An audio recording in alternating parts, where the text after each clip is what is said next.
Bom dia a todos. Primeiramente, agradecer a Deus por tudo, né?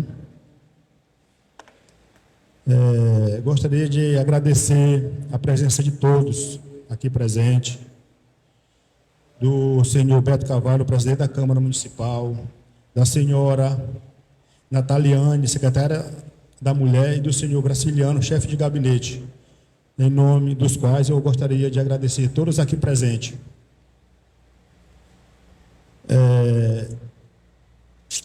Eu sei que o tema específico aqui é a Patrulha Maria da Penha, mas a segurança pública, ela é um complexo. É um complexo que perpassa por todas as secretarias de saúde, de cultura, todas. Eu até me arrisco a dizer que a segurança pública ela está em um patamar acima de todas as secretarias, porque sem segurança pública o médico não consegue trabalhar direito, o professor não consegue dar aula, a cultura não consegue realizar um evento. Então, a segurança pública ela está à frente de tudo, até porque a segurança pública é que traz a ordem para que tudo funcione da forma correta.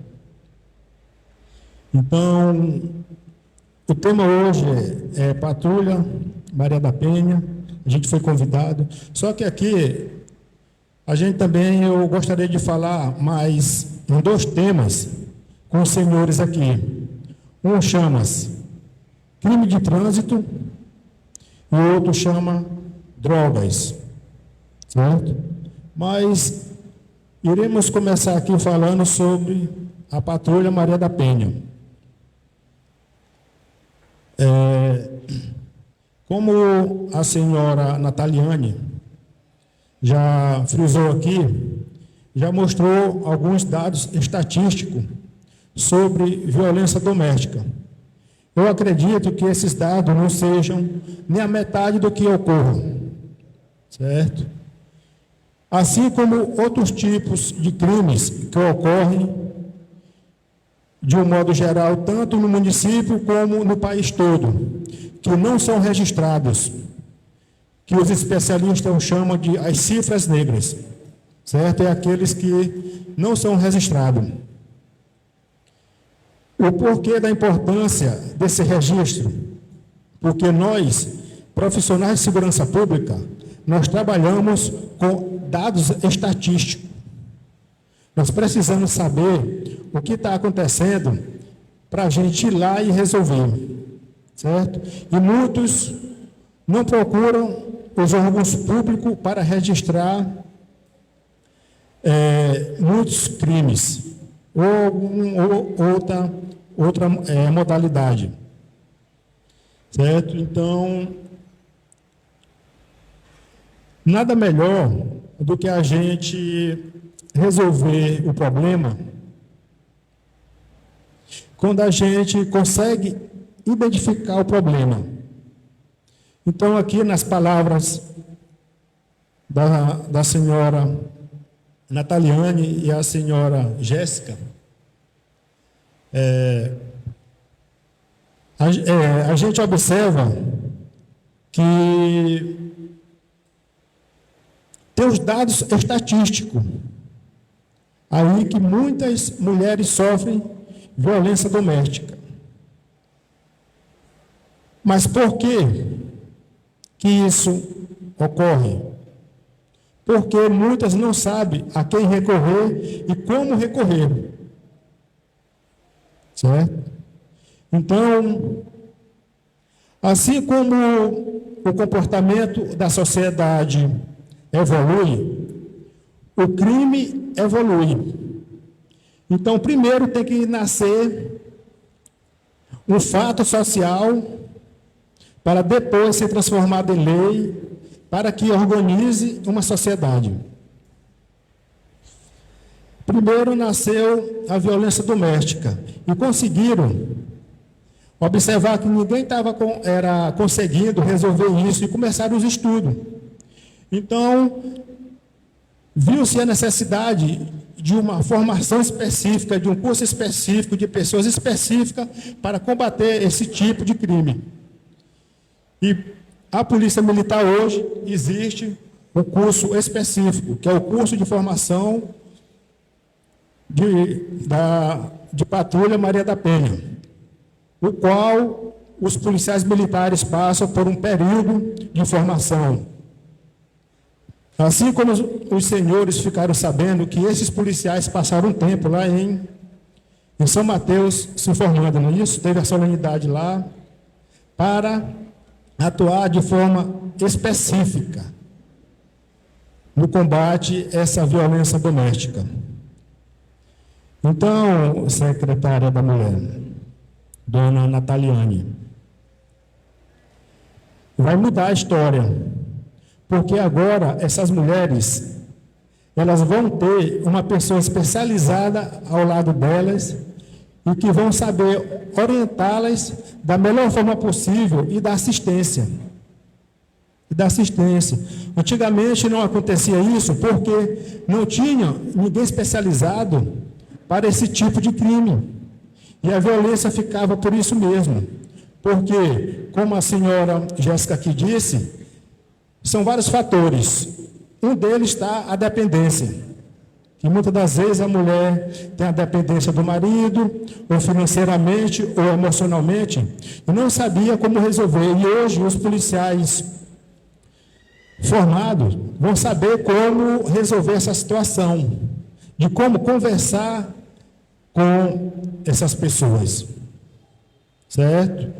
Então, onde dados estatísticos comprovam que onde foi instalado a Patrulha Maria da Penha, diminuiu quase que 100% as agressões ou violência doméstica, certo? Lá em São Mateus, há fato de 2 meses atrás, eu não sei se vocês acompanharam aqui, uma mulher que levou 17 facadas. Eu me arrisco a dizer, se lá tivesse a Patrulha Maria da Penha, dificilmente isso teria acontecido, porque assim como a mulher ela começa a sofrer qualquer tipo de violência, se ela entrar em contato com as pessoas certas, os policiais e todos os que acompanham a patrulha, porque isso é um conjunto, não é um trabalho só da Polícia Militar, vão evitar muitos crimes e muitas das vezes até o feminicídio, certo? Então, hoje é um avanço muito grande no combate à violência doméstica com essa Patrulha Maria da Penha aqui. Só que os policiais precisam de apoio, secretária, porque a coisa, ela é assim, começa de uma reunião, depois tem que sentar, tem que fazer planejamento, precisa de uma estrutura, que depois eu vou passar para a senhora em particular, essa estrutura para auxiliar os policiais militares, porque eles vão adquirir só mais uma responsabilidade.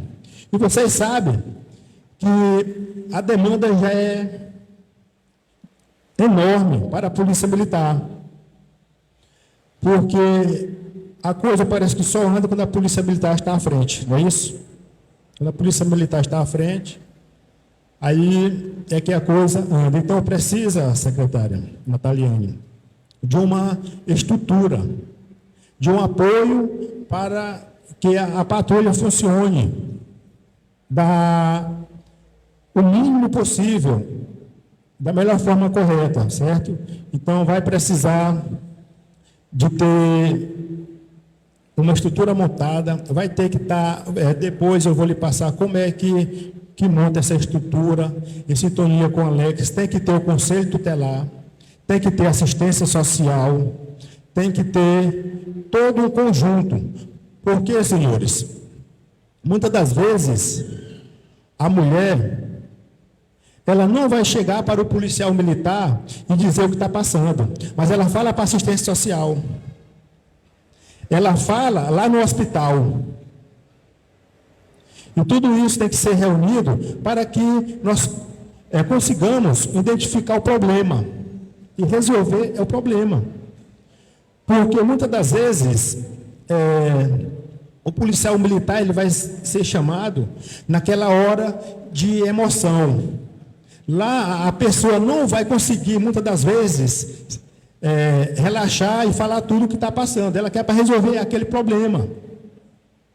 Mas aí vai ter que ter um acompanhamento da assistência social, da Secretaria da Saúde, para que ela fale o que foi que aconteceu realmente. Aí volta para a patrulha fazer as visitas.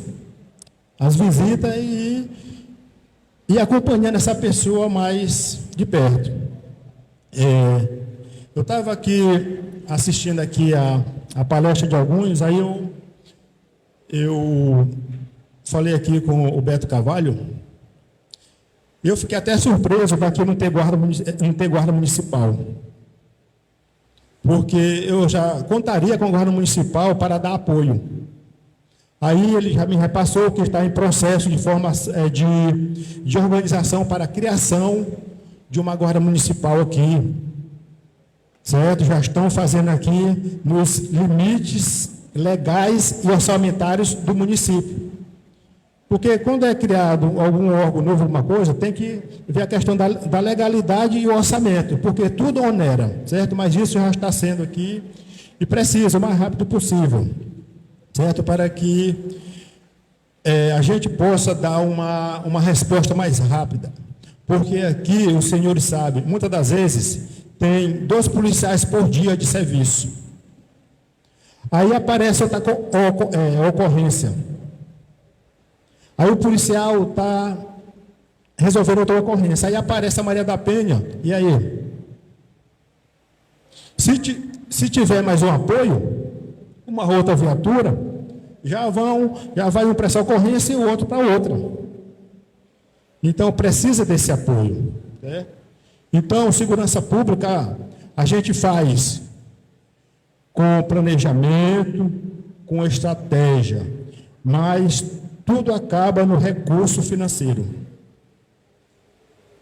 Certo? Então, a gente precisa dar uma melhorada nessa questão, certo? Para dar mais estrutura, para que a gente diminua os índices. Certo? Então, com relação a Maria da Penha, é praticamente isso que eu tenho aqui para dizer, certo? Depois eu vou sentar com a Nataliane e dizer para ela a estrutura que precisa ser montada, até porque é um trabalho específico.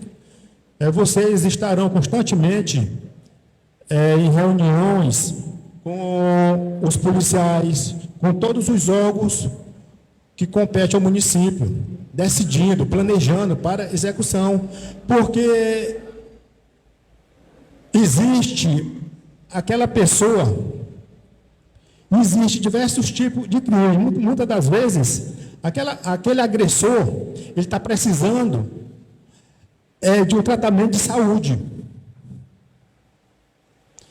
E muitas das vezes, ele está precisando de um arrosto da polícia militar. Não é? Aí a gente tem que identificar para a gente dar o remédio conforme a doença. Não é? Então é por isso que precisa todos os órgãos para ser identificado. Certo? Então, chega lá, e outra observação que eu trago aqui é que a gente, quando fala em violência doméstica, a gente só vê assim a questão do homem agredindo a mulher, aquela coisa toda. A gente esquece hoje a questão do jovem que fica humilhando a mãe dentro de casa, e é um tema que a gente já vai entrar nele aqui, que é para pedir dinheiro para comprar droga, que é para pedir a moto para sair, que também é uma espécie de violência doméstica. Não é só o marido, não. Muitas das vezes é o filho, é o neto. Porque hoje, a gente sabe que muitos avós são refém de neto. Tem avós aqui, em todo lugar, que quando chega no fim do mês, não tem nem o direito de ver o seu salário. O neto pega tudo. Fica com cartão, fica com tudo. Então, é uma forma de violência. Certo?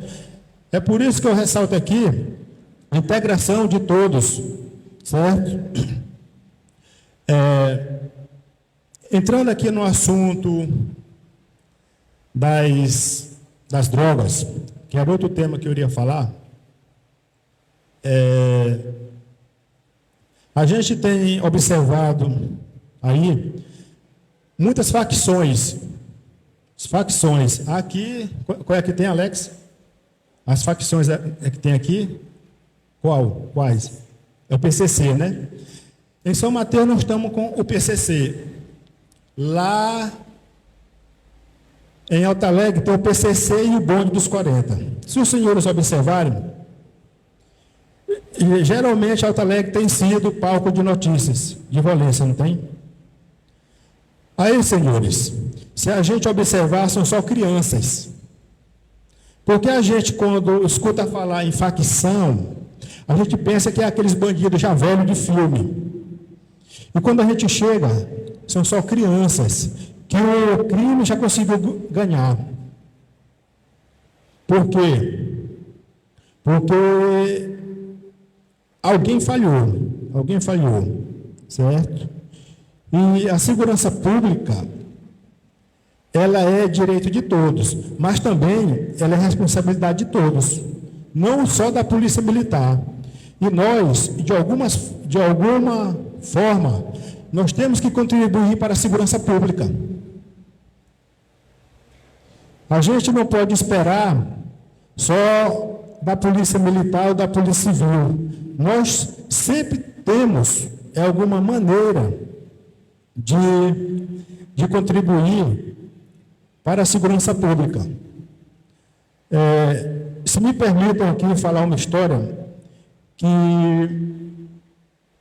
elenca muito a segurança pública. É uma historinha que eu costumo falar, certo? Que um certo dia, um casal de fazendeiros chegaram lá na sua fazenda com um pacote. E lá tinha um ratinho que ficou observando esse pacote, curioso em saber o que era esse pacote, pensando ele ser alimentos. Quando o dono da casa abre o pacote, para a surpresa daquele rato, o que tinha lá era uma ratoeira. E o rato, muito apavorado, foi buscar ajuda com os outros animais. A primeira ajuda que ele tentou buscar foi lá no galinheiro. Chegou lá para a galinha e disse que o dono da casa tinha comprado uma ratoeira e que ela estava muito preocupada com essa ratoeira, que ele estava muito preocupado. Aí a galinha respondeu para ele que era o problema dele, que ratoeira não pegava galinhas, ratoeira era feita para ratos. E o rato lá, muito triste, não obtendo ajuda, procurou até o chiqueiro dos porcos. Quando chegou lá, foi conversar com o porco, dizendo a situação, que o dono havia comprado uma ratoeira. E o porco disse que ratoeira não era para porcos, ratoeira era para rato. Então, que ratoeira não pegava porcos. Aí, ele não obtendo ajuda, ele procurou o curral, foi até onde a vaca, e disse a situação. E a vaca respondeu para ele: quando foi que você viu na história ratoeira pegar uma vaca? Aí ele voltou muito desolado, triste, e se escondeu. Quando foi à noite, escutaram um barulho na sala, o casal. Aí a esposa lá do homem, ela foi lá ver o que era, pensando que a ratoeira havia pegado um rato. Só que no escuro, a ratoeira tinha pego uma serpente, que lá na hora acabou picando essa senhora. E ela começou, depois da picada, ela começou a passar mal. E informaram para ela que o melhor remédio para a mordida de cobra era canja de galinha. Aí adivinha quem foi o primeiro lá para o abate? A galinha, né? E a senhora começou a passar mal, sem resultados. Aí começou a receber visita, começou a encher a casa, a família com a condição pouca, precisava da alimentação para as visitas. Quem foi o próximo? O porco. A senhora vai, muitos dias doente, a família gastando tudo, vai e morre. Velório, muita gente. Precisa alimentar esse pessoal todo. Quem foi que foi para o pau por último? A vaca. Para fazer comida para todo mundo. Senhores, o que tem a ver essa história com segurança pública? Bem ali existe o seu fulano. Ele sabe que ao lado tem uma boca de fumo. Ele sabe quem é o traficante. Mas ele não informa a polícia. Ele não informa de jeito nenhum. Ele fica calado.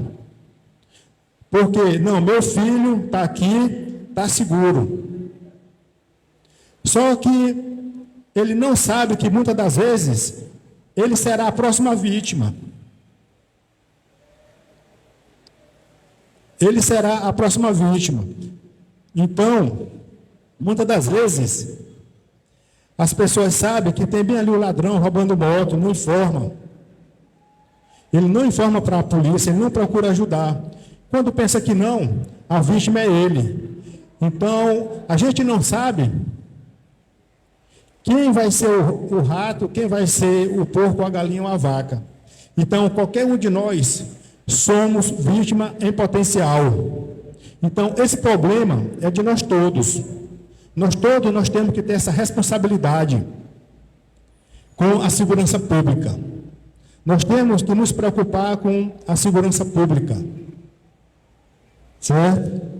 Porque só sabe o que é isso quem tem alguém drogado na família. Quem tem drogado na família.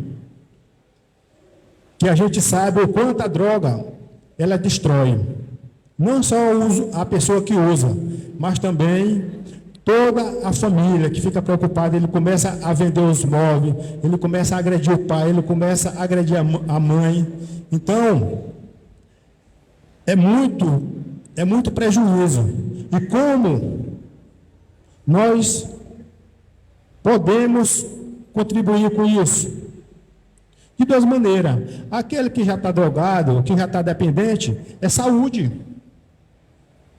É um problema de saúde. Vamos tratar ele. Procurar uma igreja, procurar dar um tratamento para ele de saúde, com produtos químicos, de modo que ele saia do mundo das drogas. E como a gente vai reprimir? Colocando o traficante na cadeia. Isso, a polícia precisa de informação. Certo? Porque, senhores, é um ditado mais certo, que o pai só conhece o filho dentro de casa. Na porta da rua, quem conhece são os outros. E a gente sabe que o pai, ele precisa sair para trabalhar e a mãe. E a gente não sabe com quem está a criança ou como ele está sendo aliciado pelo tráfico. Mesmo a mãe sendo dona de casa, ela precisa, muitas das vezes, ir pagar uma coisa lá no banco. Ela precisa fazer uma compra. Ela precisa ir à farmácia. Certo? E o traficante fica ali. Na primeira oportunidade que ele tem de entrar na sua residência, ele entra. Sem dó e nem piedade. Eles não têm consideração nem por eles. Imagine pela gente. O que eles querem é o lucro. Para eles, quanto mais gente dependente, mais vai dar lucro para ele. mais vai aumentar o tráfego. Então, quem souber de alguma informação, leve para a polícia, ajude a polícia. Essa é a maneira de os senhores contribuírem com a gente, certo? Com informação, certo? Tá aí, tem o Tenente Alex aqui, qualquer coisa, tem o meu celular, vocês podem ligar para a gente dar uma resposta, certo? Porque tem um ditado, que o mal só triunfa onde o bem não faz nada. E nós somos o bem. Não é à toa que nós estamos aqui uma hora dessa, debatendo o bem, o melhor, a coisa certa. Certo? Então, com relação à droga, é isso. Vamos aqui agora falar outro tema que eu gostaria de falar sobre aqui, é a menor conduzindo veículo automotor. Hoje, vocês não fazem ideia do quanto isso onera o município na Secretaria de Saúde. Porque são leitos que poderiam estar sendo utilizados para uma coisa que a gente não consegue evitar. Então, hoje, ter uma pessoa com traumatismo craniano para um hospital, para o município, o custo é alto. E aquela pessoa passa dias e dias naquele leito. Certo? Então, lá em São Mateus, eu comecei algumas apreensões de menores. Já levei lá para a delegacia uns 10. Porque menor conduzindo veículo automotor é crime de trânsito. Dá um TCO. Certo? A multa chega a quase R$1.000, fora as outras infrações de trânsito que ele tem que pagar. E trânsito, senhores, a gente sabe que a pessoa que entrega um carro ou uma moto para uma pessoa não habilitada é a mesma coisa de estar colocando uma arma na cintura daquela pessoa. E a gente não sabe quem vai ser a vítima. Certo? Então, a gente pede para que os pais não entreguem seus veículos para as pessoas não habilitadas. Muitas das vezes, nós, para educarmos, nós somos obrigados a cortar na própria carne. Eu sei, muitas das vezes, o quanto é difícil para um pai ter um carro, uma moto, e um filho pedir para dar uma volta, e ele não dá. Certo? Mas o pior para um pai é estar na sua casa e saber que o trânsito levou a vida do seu filho. Mas aí o pai, muitas das vezes, diz, não, mas meu filho é um menino direito. Mas o outro não é. O outro não é. Então é isso que a gente pede, certo? Eu, lá em São Mateus, eu tenho feito essas palestras, certo? Porque nós, policial militar, nós temos, a gente tem um trabalho social. O nosso papel da polícia militar se divide em 2. Um é a função controle, que é aplicar as leis. E a outra é a função social, que é tudo. Essa função social é tudo. É tudo. Desde de aconselhar, de dar palestra, de salvar, de tudo. Não é à toa que aqui, até quando está pegando fogo, você liga para a polícia, né? Tudo. Né? Aqui até se passar um animal desembestado correndo na BR, você liga para a polícia. Então, o nosso papel, ele é tudo isso. Certo? Então, a gente tem essa missão árdua, certo? Da função de controle e proteção. E lá em São Mateus, eu tenho dado essas palestras, eu tenho pedido para os pais, eu tenho aconselhado, eu tenho ido às igrejas, mas depois que eu saio de lá, eu vou fazer as operações e conduzir o menor para a delegacia. É o melhor. Né? Porque a gente já avisou, né? Então, essas minhas palestras lá, não é para dizer que eu não vou fazer. Certo? É a gente avisar. Porque se for pego, a gente não vai deixar de fazer, é o nosso papel. Certo? E lá, já foi filho de vereadores, conduzido para a delegacia. Já foi filho de pastor, conduzido para a delegacia. Mas todos foram avisados. Certo? Então, mas a gente está consciente que o nosso papel é para o bem. E a nossa missão é essa. Certo? Então, eu queria deixar esse recado, certo? E dizer para os senhores que conte com a Polícia Militar e ajude a Polícia Militar, porque vocês podem ter certeza, isso eu falo com propriedade, na hora do sufoco, só a Polícia Militar que vai lá lhe salvar. Faça chuva, faça sol, faça escuro ou faça claro, no céu, na terra, no mar, a Polícia Militar vai estar lá para salvá-los. Você pode estar com um ladrão dentro de casa no escuro, a Polícia Militar vai lá salvar. Certo? Então, que vocês confiem na Polícia Militar e que ajude a Polícia Militar e que sejam parceiros. Que sejam parceiros e que entendam o trabalho da Polícia Militar, certo?